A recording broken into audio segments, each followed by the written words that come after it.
My question to you is, do you believe that there's a direct link between Christianity and conservatism? So that's a good question. So let me answer it differently first. I get the question, Charlie, can I be a conservative without being a Christian? Of course you can, yes. You're welcome aboard as long as you believe in the natural law, liberty, and freedom.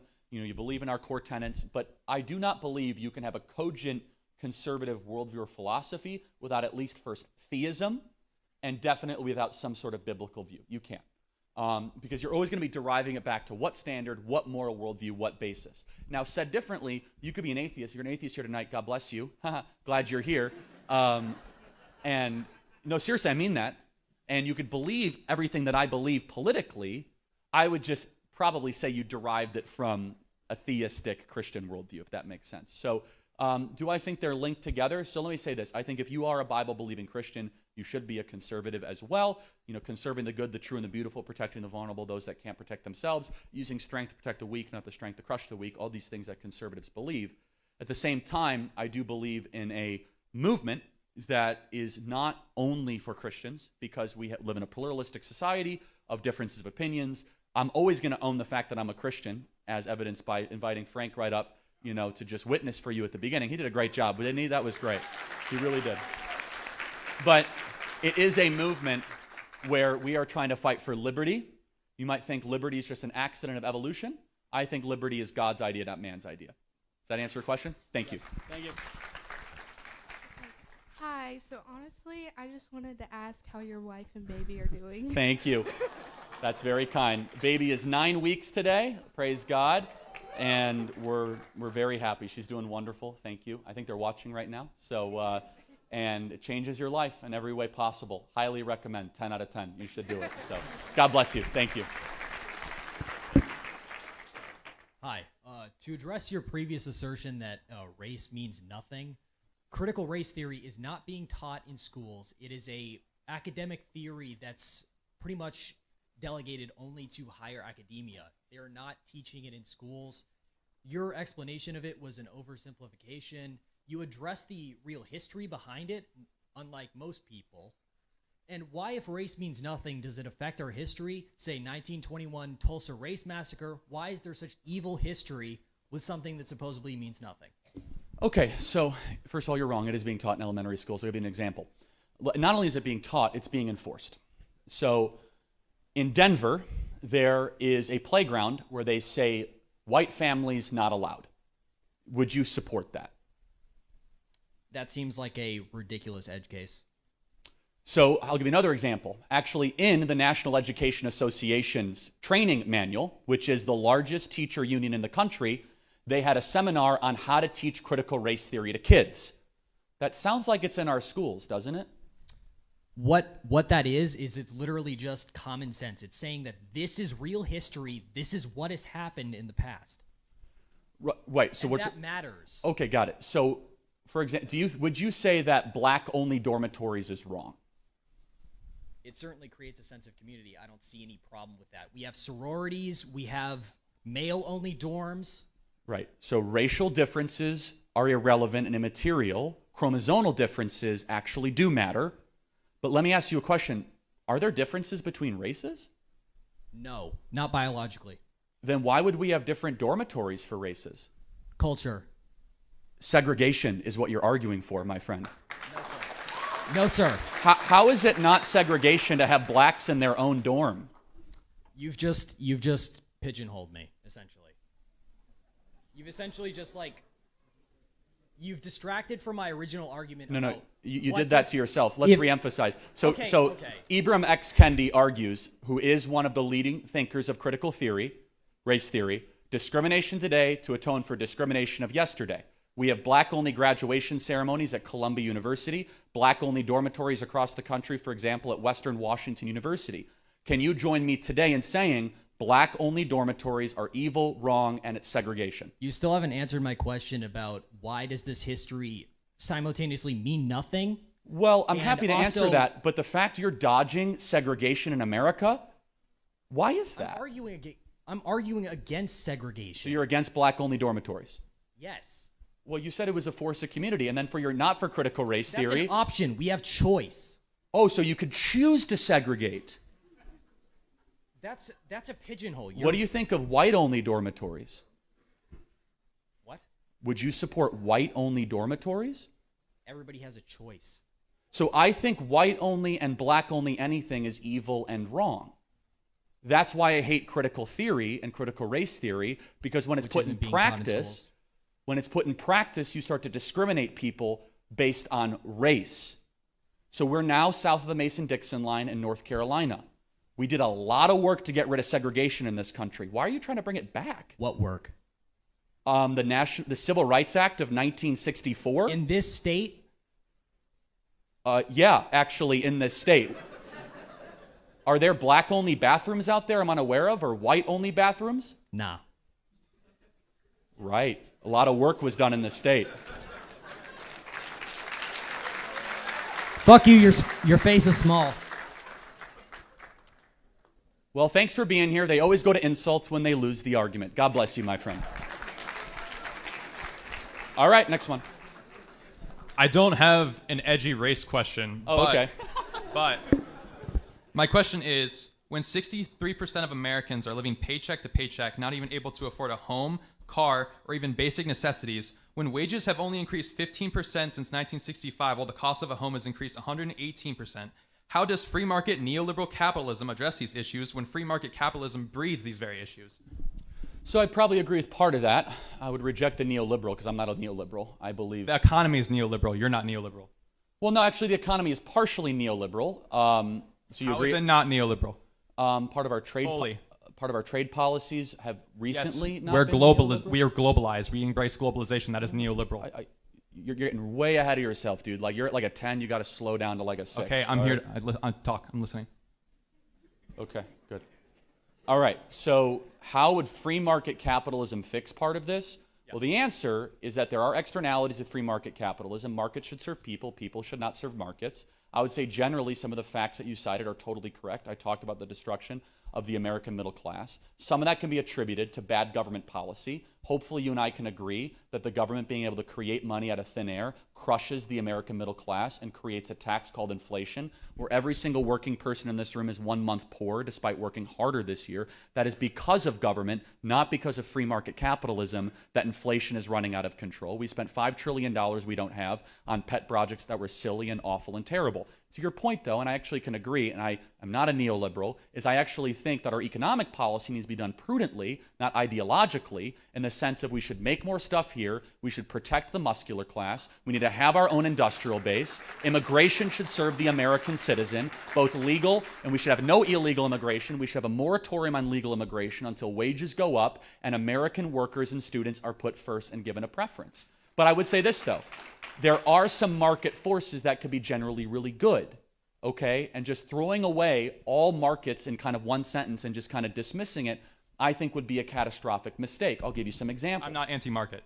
Okay, good. I'm glad you clarified that. But I'd say that generally, the ability to be able to trade across state lines, for small businesses to start new products, for family-owned businesses to pass down one family to the other without these crazy taxes and estate taxes, these are things I would support. Does that answer your question a little bit? Yeah, but that's not free market capitalism then.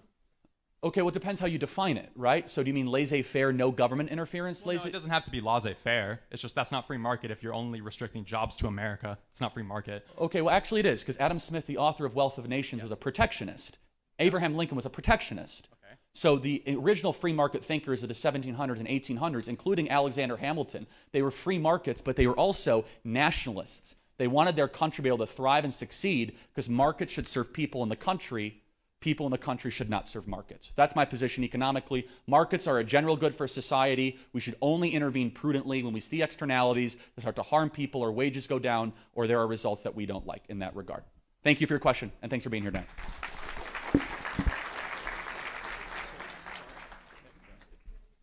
Hey, Charlie, first of all, I want to just say thank you for being here tonight. Thank you for speaking, and thank you for giving other people a chance to speak. The question I wanted to ask was actually on something you said earlier, how you said the question of hierarchy is not necessarily that to get rid of elites, but to just have better elites. Mm-hmm. The argument I would counter, and I just want to know your thoughts, is the way I see hierarchy is you can have terrible people at the top, theoretically, people that are working in their own best interest, people that are corrupt, and yes, that will affect the people at the bottom, but the way I've always seen hierarchy especially in America and some of the stuff I see today, kind of goes back to what he said with lower wages. I'm sorry, I'm rambling. What is your opinion on the idea that hierarchy should be designed more so around just making sure the people at the bottom benefit, regardless of whether or not the elites are necessarily corrupt? Well, yeah, that's a nice goal, but that didn't really work well in the 20th century. Well, I was gonna comment on that, in that some of the most prosperous points of America, a lot of people like to think back to it, things like the 60s and 70s. For sure. You had a very corrupt American elite. You had an American elite that was starting foreign wars. That was after World War II, where the defense industry I was would disagree. I was think very Eisenhower big. was a pretty ethical president compared to I'm not saying the, that an the gang of individual- criminals we deal with now. I'm not saying an individual president can't Okay, be that's fair. a non-ethical person. I'm Yeah, simply but would you agree the 50s economic policy was more focused on the middle class than the lower class, right? Because it was about an industrial base. It was about making stuff here abroad. It was about having trade policies that allowed us to be able to flourish and succeed. So the question, so you're always going to have, you agree, we're always going to have hierarchies. Yeah, right? absolutely. Yeah, it's you're- unavoidable. Yeah, okay, good. Because pure Marxists would say we eventually can get rid of them.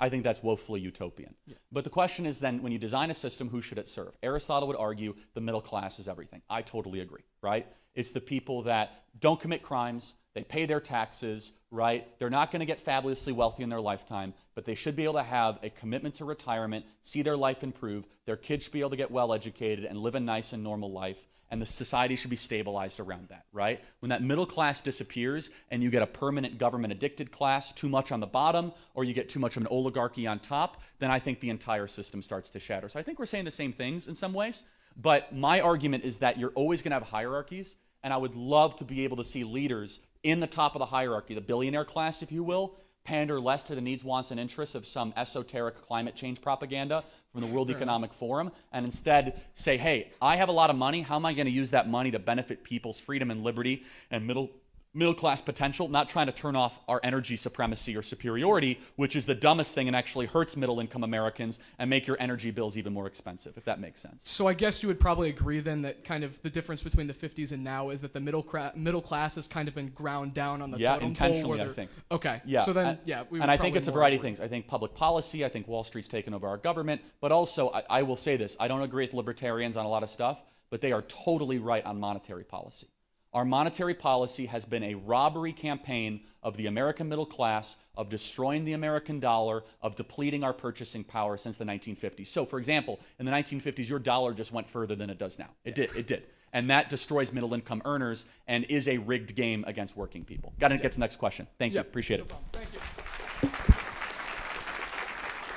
What's up? So my question is, given that 97% of scientists agree that man-made climate change exists and that it will cause negative impacts in our lifetime, from more severe storms to droughts, how do you as a conservative deal with that fact, and what do you want to do to address it? Sure. I'm really curious about the 3%, aren't you? Yeah, I guess like 3% of people think that if they can fly, but they can't, you know? But it's 3% of scientists. Why do they think it's not anthropogenic? I don't think about the 3%. I think about the 97%. Is science a just like how democracy? we think about 97% of people who are struggling day to day. We don't think about the 1%. Well, hold on. That's not the way science works. Do we take an up or down vote on Newtonian physics? Who thinks force equals mass times acceleration? It's irrelevant because we can prove it. Yeah, but there's still like 2% of scientists that are probably nuts who don't agree with that, right? No. No? I mean, if we polled them, we can always find a nut. Why do we have to? You think go by the 2% of American physicists would say that force does not equal mass times acceleration, or would reject Newtonian physics or the second law of thermodynamics? 2 or 3% of people think that they can fly. They're But they're not scientists. insane. I don't know. So, And I don't think 2 or 3% of people think they can fly. I don't think that's exactly right. The point is this: science is not a democracy, is it? no, absolutely not. So what do you where do you think that 97% comes from? Well, first of all, the study is flawed in and of itself. It's government funded. It's way overquoted. Let's pretend it's right, though, okay? You go through this, people are incentivized to come to certain conclusions. But I'm fascinated by the 3%. The 3%, the 2%, the 1%, the dissenter in science is always given a platform. That's what the scientific method is all about. In fact, prior to Galileo, we thought that the Earth was the center of the universe. And then Galileo was like, no, actually, it's the heliocentric theory. You know what happened to Galileo? Tried and put in prison and out to pasture because he dared disagree with the status quo and the scholastic belief. History is not very kind to the overwhelming tyrannical nature of scientists that say 97% of us agree that lobotomies work until we realize they don't. Now, you might be right. It might be man-made. It might be anthropogenic. But that 3% has a lot of credence. You should look at them. Read their journals. They argue that there's thousands of other explanations for rising global temperatures other than just carbon emitted from human beings. Sunspots, global tilt, natural cooling and heating patterns. And just to say it's all human beings all the time also begs the question, to what extent, what do you do about it, and what are you willing to then sacrifice? So real quick, you can actually check charts online that show you the graphs of how sunspots tend to affect temperatures in the United States. Sunspots, volcanic eruptions, all this stuff, and all of it doesn't account for the amount of difference that we've seen recently. So what do you say to that? Depends on what scientists you talk to. That's what it's all about. It's not the scientist, it's just the science itself. Like if you check graphs on any website. So show me a single scientist that can tell me without a shadow of a doubt, empirically proven, that man-made carbon emissions is solely to blame, and to what blame, and what is the equation, and then what can we possibly do about it? So this is a question, right? No, again, I'm not saying anyone is solely to blame. I'm just saying that humans are a big factor, and that's what most people define believe. big. What's the number big? I couldn't give you that exact number. Well, then maybe we shouldn't shut down the entire economy and change our energy sector over a number we can't define. Or maybe I'm just a college... Right? I mean, we're talking about But Europe. I'm just saying maybe I'm just a college student who doesn't have that number with No, that's them. fine. But now we're talking about shutting down Europe and having an entire green energy obsession, making... I'm not saying that. No. But you are saying is when you start engaging in green energy fantasy or climate change fanaticism, let me call it that, you're going to have serious ramifications. The United Kingdom could be a net energy exporter. Instead, this winter, they're going to have rolling blackouts. They're going to have people potentially dying from blizzards and from incredible cold. Why? Because they've had this entire green energy propaganda campaign that is making themselves intentionally poor because of a community of scientists that are saying we must shut ourselves down because of anthropogenic, human-made, man-made caused climate change. Ask the question, wait a second, what if the premise itself is faulty? And by the way, 97% of scientists were also saying, yeah, the COVID vaccine is the best thing ever. Ivermectin is awful and terrible. So excuse me while I'm just the dissenting contrarian voice, which says the scientific community, whether it be in climate alarmism or in COVID vaccines or in epidemiology, I won't trust Anthony Fauci in epidemiology, nor will I trust his equivalent in climate change alarmism. In fact, I've grown accustomed to believe there's probably an agenda behind a lot of this stuff. Yeah, for sure. You should never trust... For sure, you should never trust just one scientist. And that's why I'm saying we should probably trust the 97% who say that. I'm really glad science is not a democracy. Otherwise, we would be in a very dark place. Always listen to the dissenting voice. That 3% is well researched, it's in the minority, it's been suppressed, and that 97% figure has been used now to really restrict Western energy dominance. It's making us poorer and making the elite stronger because of it. Thank you for being here tonight. Appreciate it. Thanks. Okay. I just wanted to real quick ask you, can you clarify your definition of critical race theory? Yeah, Derek Bell's. So what he wrote in 1991, Intro to Critical Race Theory. What's in that book? The whole book is your definition. How about this? The one I used. Call everything racist till you control it. Oh, so wait, but then that literally means that critical race theory can mean basically anything you want it to, right? Like, only if you're calling it racist till you control it. I mean, I'm defining critical race theory in the modern American context as that. We can go back to Herbert Marcuse, One-Dimensional Man, or Jacques Derrida, or Michel Foucault, but the most agreed upon academic theory is Intro to Critical Race Theory, 1991 by Derek Bell. Yeah.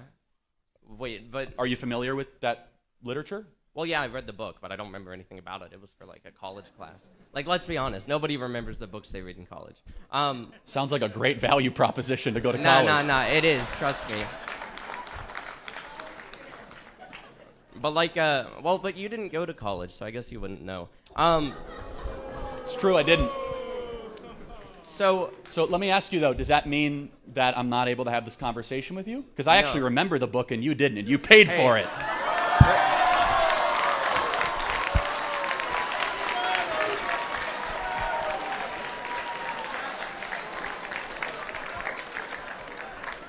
So, first of all, I didn't pay for it. There's these things called scholarships. Oh, so somebody else So- paid for you not to Yes. remember the book that you were Exactly. supposed to read. Oh, Anyways. some wealthy donor or taxpayer paid for you Hey. to not remember the book.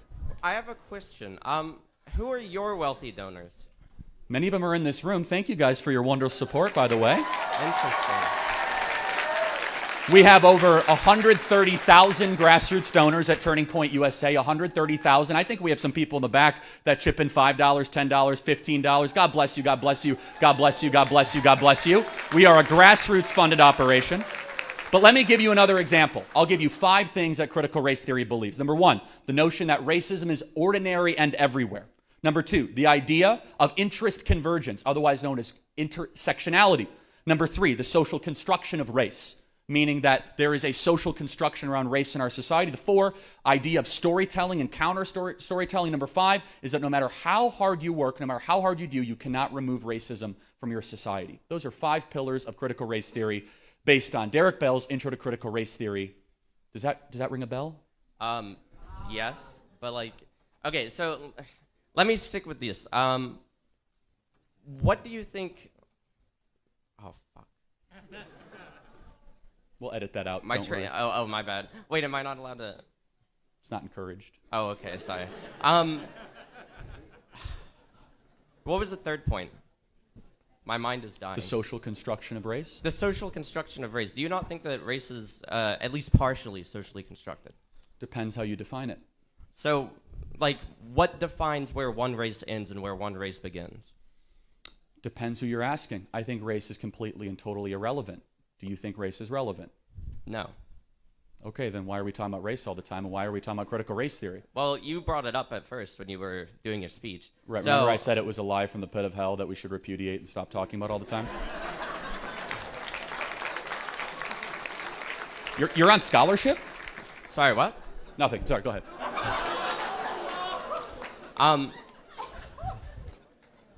So, to answer your question, I don't think that race means anything, and I guess you don't either, right? Yeah. Right. So then, why do you keep bringing up race whenever you're on or speaking on a stage? I am not speaking on a stage bringing up critical race theory. You are. No. So. I'm bringing up how critical race theory destroys society and how we shouldn't talk about race all the time. Okay, but you're bringing up race. No, critical race theory, not race. Okay, so what's the second word in that? Yeah, it's race, but it's a theory of how to view race, of which is a mind virus pathogen destroying America, of which I said again, just to reemphasize for those in the back, we could replay the tape, we'd throw the red flag, we'll watch it over again. I said that what? Race means nothing. I care about your actions, your character, and most importantly, your soul. Thank you for being here tonight. Thank you.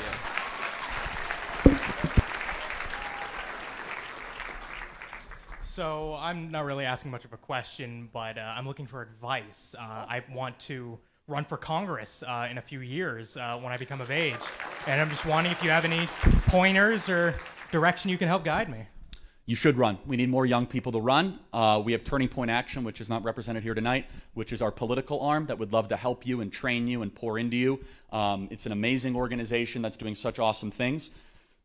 Knock on more doors than your opponent. Have a message that resonates to voters. Respect your elders and talk to people that have been in politics for a while and listen to them. I don't like when young people run for office and they don't listen to people that have been around for a while. They've really cut their teeth. They've been through a lot. It's something that I had to learn the hard way early on and really be like, okay, what did you learn through this? What happened in this cycle and all that? They have a lot of wisdom to pass down, and I think you're going to be very welcomed and well received as a younger candidate. I mean that. Thank you. God bless you. Thank you. God bless you. Hey, Charlie. My name is Dylan. I'm actually the president of the chapter at University of South Carolina.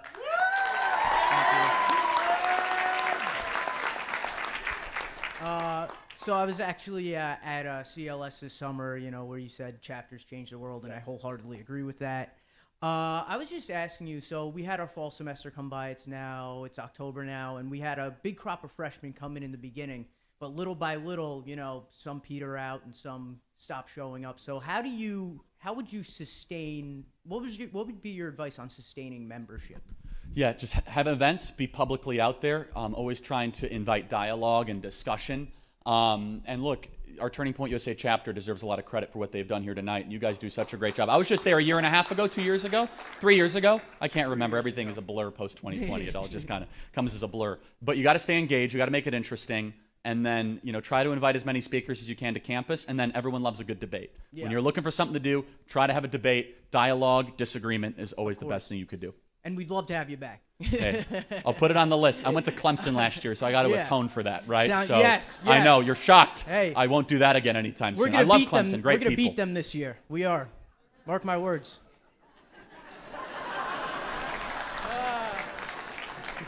Right. Thanks, man. Appreciate it. Have a good one. Hello. I just want you to answer this one question.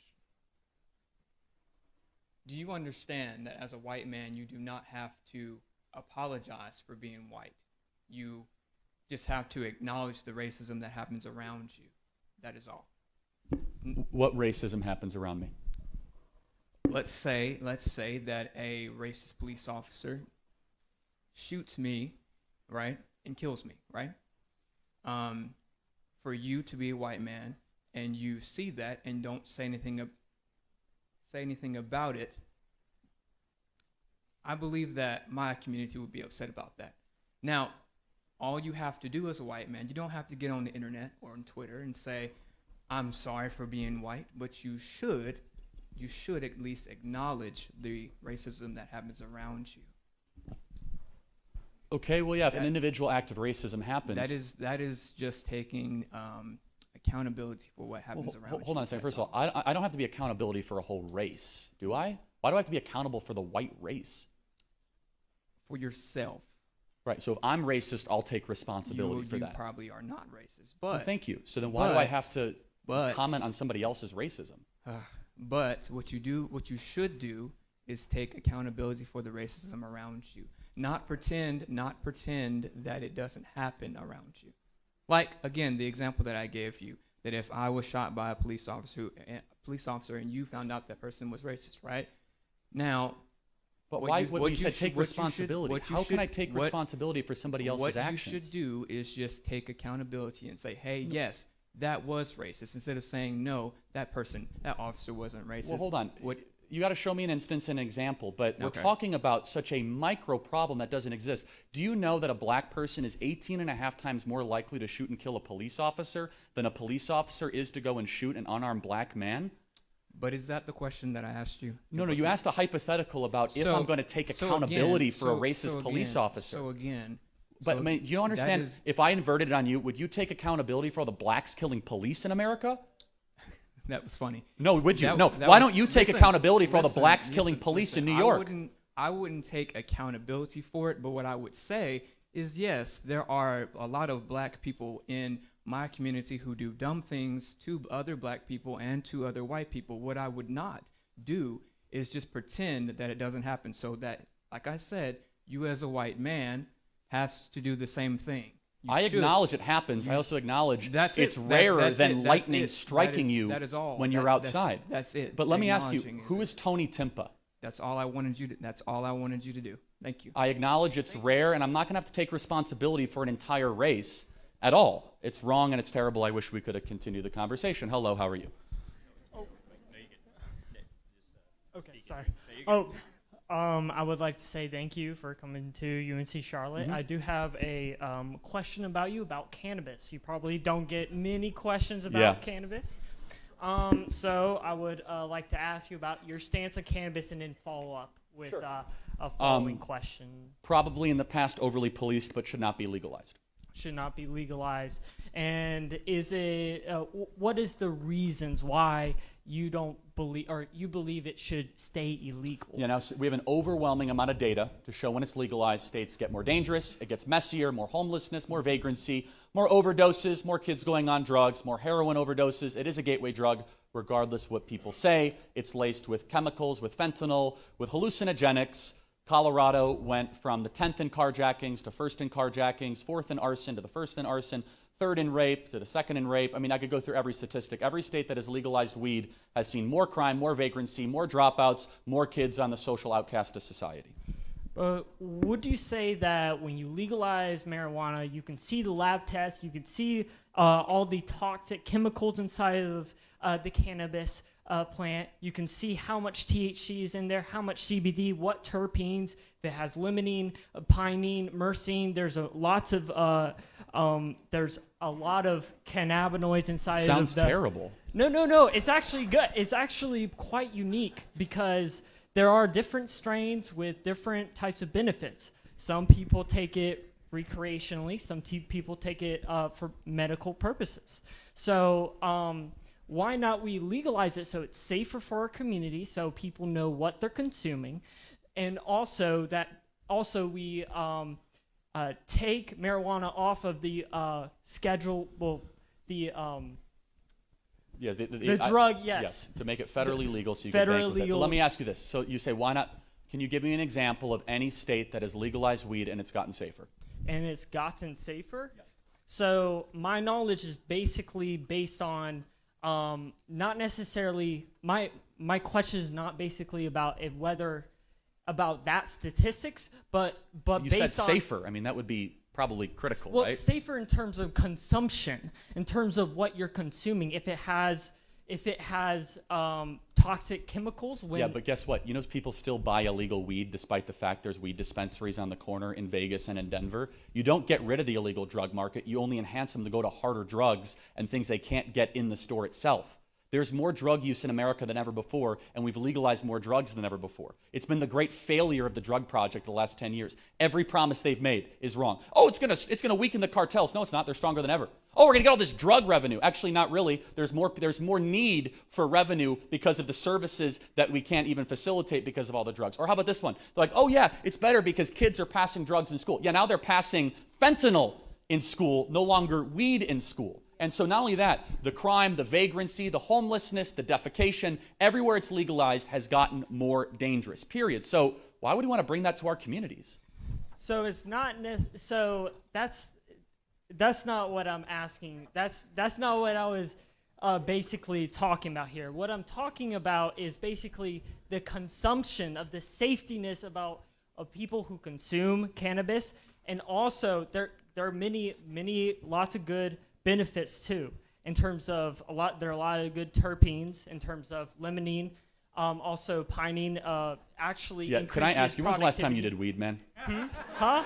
When was the last time you did weed? Well, I may not answer that question. Yeah, I think rather recently. Hey, but we still respect each other. We do, and thank you for being a walking commercial to not do drugs. Thanks for being here tonight. Don't do hard drugs. I know you were all thinking it too as he was asking the question. I could feel it. All right. Well, Charlie, it's an honor to be speaking with you. You're a great inspiration of mine. I would love to be in your field one day, kind of doing what you do, as well as the other guy that was talking about running for office. I think that one thing that makes it very difficult a lot of times is that we live in a society that doesn't promote doing things differently. Like, you didn't go to college, and you're very adamant against the college scam. But as well as different aspects, as we live in a world that is just very aggressive towards a lot of those different things. And like, for me as a high schooler, with a lot of steps I take, to kind of get in that field, whether it be going to council meetings or doing a podcast, different things like that, what would you say that, whether it be a piece of literature or maybe social networking cues to pick up on, that would really enhance, maybe not enhance, but help you kind of beat that system? Yeah, so look, you're talking about how to get into politics, basically, right, in some ways? Yes, socially. Here's the cool thing about politics. It's a meritocracy. You show up early, you stay late, you're going to get rewarded. And I know there's some people running for office here tonight. Glad you guys are here. They're always looking for volunteers. They're always looking for people to help them. They're looking for people to show up early on Saturday, to go knock on doors. Be eager and willing. Do not be above any job. So the kind of overgeneralized story of Turning Point USA doesn't mention that, in high school I knocked on 100,000 doors for some candidates in Illinois. You got to cut your teeth doing that, right? You got to knock on doors, you got to make phone calls, you got to get in the grassroots. In politics, the cool thing is no one cares you went to school, no one cares your degrees, no one cares about that stuff. They care about how much work you've put in. That's the best advice I could give you. You will move up so quickly in politics if you get in early, stay late, and don't complain. Those 3 things. Get in early, stay late, and don't complain. That's the best piece of advice I have for you. Thank you. And if you disagree, you guys can get preference. I know our wonderful staff is helping out. Hello, how are you? Hi, good evening. First of all, thank you for saying yes to the call that God has placed on your life, okay? Congratulations to your beautiful bundle of joy. Savor every moment because it flies, okay? I have a direct quote from Margaret Sanger, the founder of Planned Parenthood. We do not want word to go out that we want to exterminate the Negro population. That is a direct quote.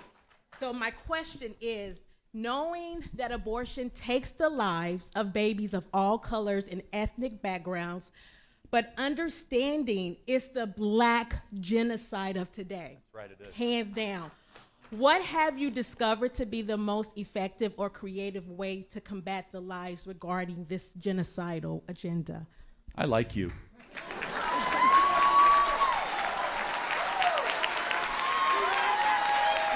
She's great.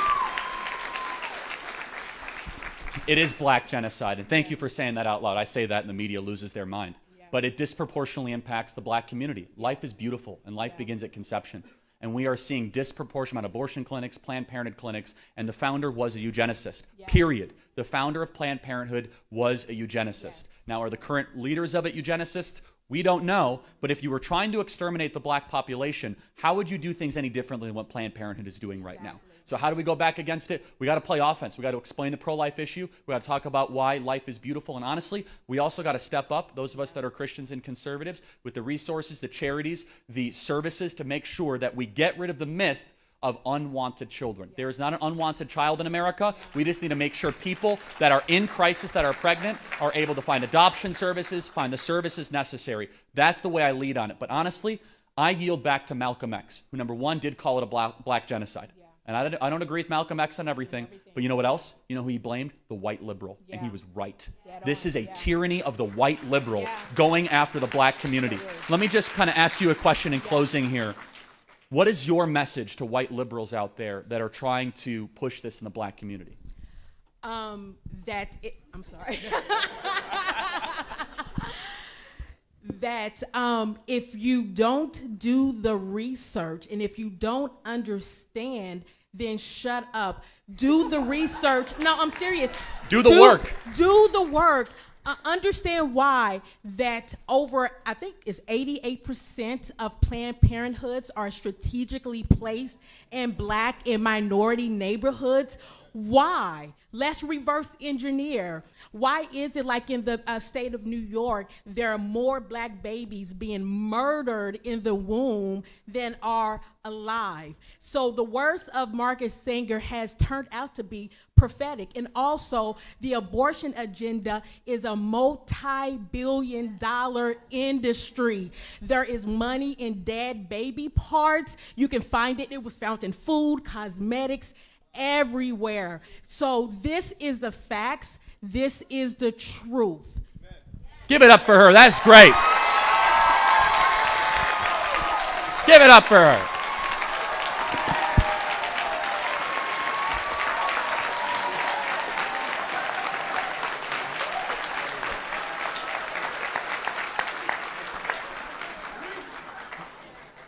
Evening. Hi, my question is, who killed Dr. King? Name escapes me. The name? The name escapes me, yeah. But I believe it, name escapes me. Yeah. Okay, so would you say it could be the FBI? Could be. Would you say that it is the FBI? Not definitively, but I certainly don't trust the FBI after recent years, so I'm open-minded. Mm-hmm. Okay, so another point you made earlier. What do you think about separation of church and state? Doesn't exist. It shouldn't exist. Yeah. Shouldn't exist? Yeah. So you should have church in the state. Well, first, where in the Constitution does it say that? We The can't First have Amendment. Where? It's about the religion, right? So there's no establishment of religion. There's no establishment. It doesn't say that. Yes, it It does. says Congress shall make no law establishing religion Yeah. or prohibiting the exercise thereof. Where does it say church and state? Religion. Well, hold on. It says that Congress shall make no official religion or prohibiting the exercise thereof. Where does it say that the church can't get involved in the state? It could be involved, but it can't be the religion established. Hold on. We're talking about two different things then, Yeah, right? no, see, like, because what you're saying is that, oh, you can be a Christian and be in the government. And that's true. That's how it works right now. You can be a Christian and be in the government, right? But you cannot establish Christianity as the basis of. Well, no, that's not what I'm arguing. I'm arguing that Christians should be in the government and the church should be actively involved. Where do we get that phrase, separation of church and state, from? The First Amendment. No, we don't. No, it's Thomas Jefferson writing to the Danbury Baptist Convention in Massachusetts, assuring them that the church would not come after the state. So let me ask you a question. Let's pretend that church and state is the law of the land, right? That the Warren Court and the Burger Court argued in the 1950s and 1960s. Then why on earth did we put up with the government going around and shutting down churches during the pandemic? I thought we need separation of church and state. Why is it that the government can go and shut down churches? Okay, so Aren't they supposed to be separate? I actually played for a church. I played drum set, right? So I would go to church, and they're not shutting down churches because of COVID. They're saying that it's unsafe to be in public. But they shouldn't have the right to do it because I thought they're supposed to be separate, right? I mean, for general safety. I mean, if you want people dying, then. Oh, so you could shut them down for safety. So it's not separate. It's like we can come in for whatever reason we deem necessary to restrict your religion? Not restricting. You can practice from on camera. We played through live streaming online. Yeah. This So is being watching live streamed church right on a now, live right? stream is like watching a fireplace on TV. You could see everything with no warmth. Okay, but if God is real all the time and you can't go to church because of a disease going around. What does it say in the Bible about do not forsake the gathering of believers, where two or more are gathered in my name? Okay, so what does it say about conception? When What? does it begin?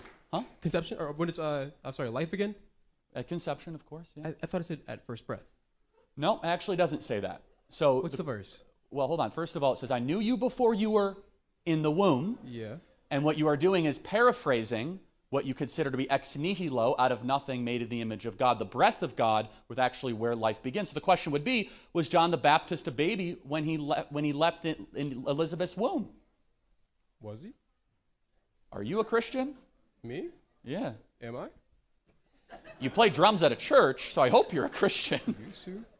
But you're missing the point. That's what it sounds like. No, I'm actually not missing I mean, the I point. asked you the verse that says that it begins at conception.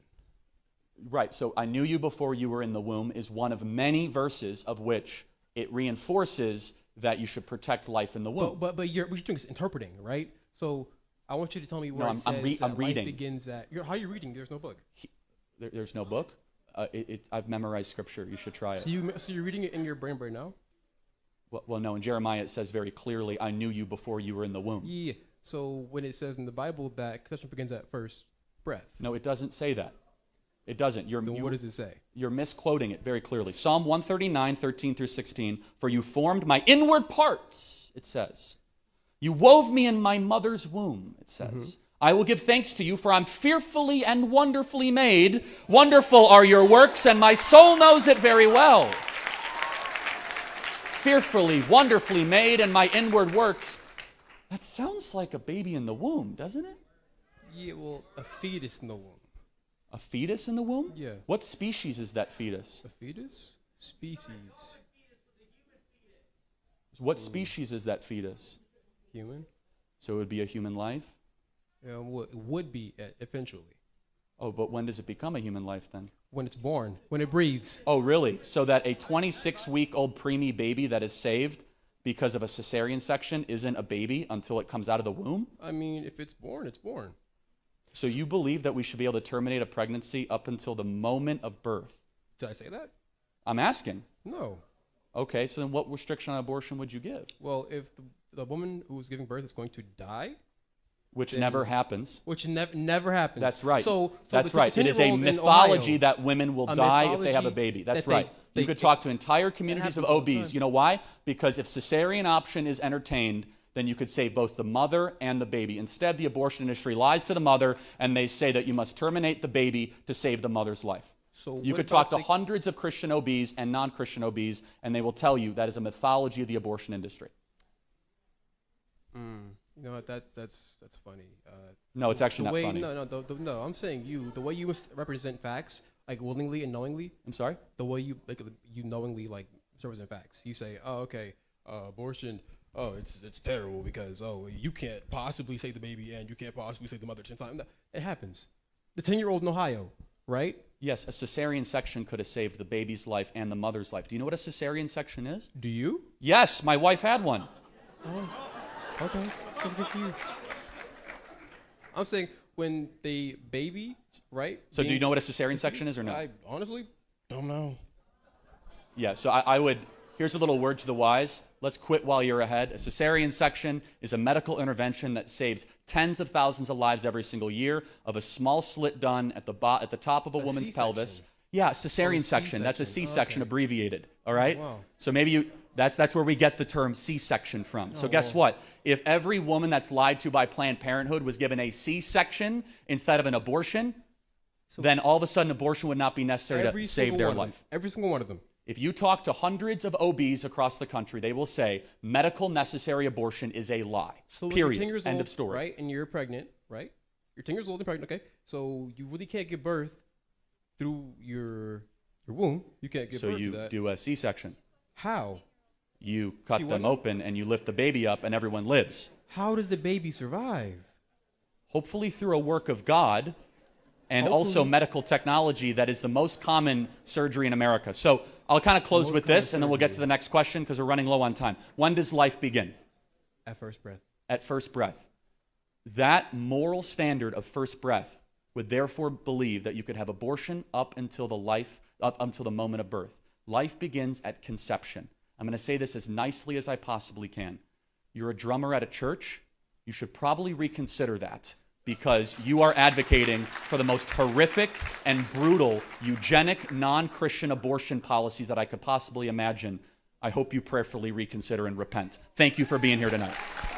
Thank you for being here tonight. Thank you.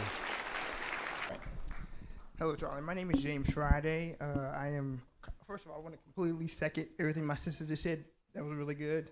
And then, no. She wasn't. No. It's a figure of speech. The black girl that was up here. So, I have an advice question and a request.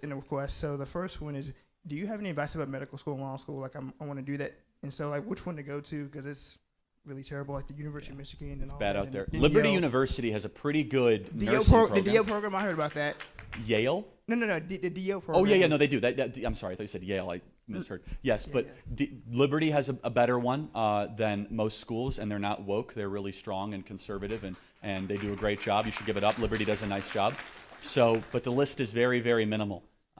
Even Baylor has gone totally off the rails, unfortunately. Because it's alphabetical order. That was the first one I had to apply for law. So. But Baylor's not the worst. Okay. Just if you want to go to medical school, don't go to Michigan. I mean, I love our Michigan fans out there. They're great people, but they've gone so off the rails woke, unfortunately. Here's the big thing. Get involved with your Turning Point group. Get a good church community. Get through it as quickly as possible. I think you're going to make a great lawyer or doctor, whatever you end up doing. Both. Good for you, man. Yeah. That's awesome. And then... You got an ask really quick? We got to keep going. Yeah. We'll take a couple more, but yeah. Can I be on your show? Can I be on my show? Can I be on your show? Well, you already are because you're here right now. No, so. but like podcast and all that. Possibly. Okay. We'll talk. All right. Thank you. All right, couple more.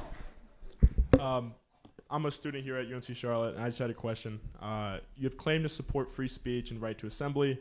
Then why was Brandy Love kicked out of a Turning Point USA event in Tampa, Florida in July of 2021? Right. So Brandy Love is a pornography actress, and we have minors at our event, and I will defend to anybody in any venue or forum not allowing people that spread or participate in pornography to be commingling or socializing around minors. Well,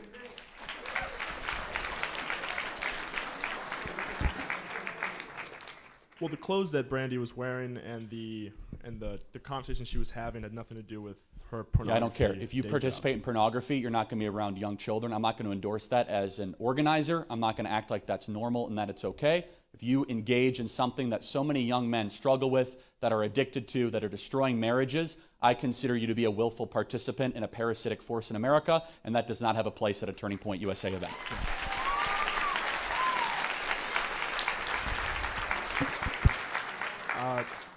I disagree, but thank you so much for your time. Thank you so much Thanks. for coming on campus. Appreciate it. All right, the last question. Make it good. I'll try to keep it spicy for y'all. Okay. What's up, Charles, man? You're on record for stating, and I quote, "This is the gayest generation of America." What are your overall thoughts on this? Because some of your opponents seem to believe you have homosexual tendencies. Well, it is the gayest generation ever. Every fact shows that more young people are gay than any other generation. So, is there something you'd like to tell me, or do you want to just read off a phone and parrot somebody else's criticism? I wrote down that question obviously because it was a quote. So I mean, I didn't want to mess it up and then you come for me or anything like that. So like I said, man, what are your overall thoughts on that? On my thoughts? Yeah. Yeah, I think my record of my marriage speaks for itself. But is there something you want to tell us about your own? I mean, you don't gotta accuse me of being gay. Just because you're married, don't mean that you're not homosexual yourself. Well, you came up here asking about the gayest generation. I got some questions about you, man. And I mean, the yeah, way man. You're I mean, dressed you're coming to my campus that I represent, calling us, one of the gayest generations. Well, it is in America. One out of 5 young people are lesbian, gay, or trans. And even though I don't, it's the gayest generation ever. Congrats, man. Congrats? No, it's not a good thing, actually. Okay. All right. Well, I mean, my point is, you're coming to our campus, obviously saying that. And, no, I didn't say it. You repeated it, but I'm happy to defend it. You did say it. You did quote it. Well, no, not early in my speech, but I'm happy to repeat it. Not in your speech, Yeah, obviously. it is the gayest generation in American history. That's a fact. Do you disagree with that? No, I don't disagree with that because I feel like we've been then able what's the question here? My question was just, what are your overall thoughts on the quote? And, I defend the quote. Okay. Cool. Appreciate your time, man. Yeah. Yeah. Thanks, man. Internet's going to love that one. Yeah. You'll be real famous in about 20